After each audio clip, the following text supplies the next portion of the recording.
资深艺人陈松勇今天22日出席关怀艺人春节餐会，之前才酸于天孩子都生了，干嘛还备婚礼？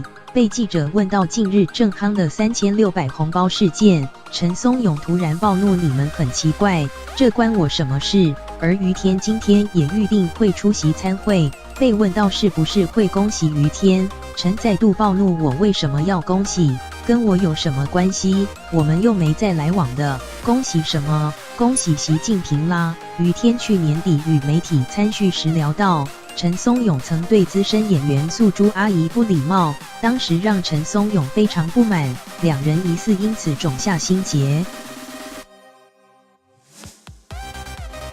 陈松勇今天面对记者访问，一听到于天就直接暴怒，两人还可能同坐主桌。陈松勇直接彪骂媒体：“这本来就是我的位置，干我什么事？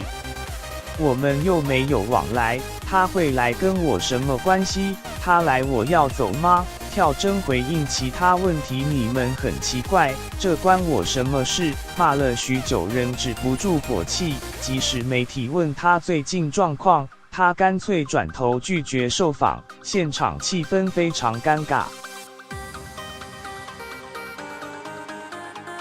80岁周游去年与老公李朝勇高调举办世纪红宝石婚礼，就曾被陈松勇批不要脸。如今三人同坐主桌，被媒体问到有考虑和解吗？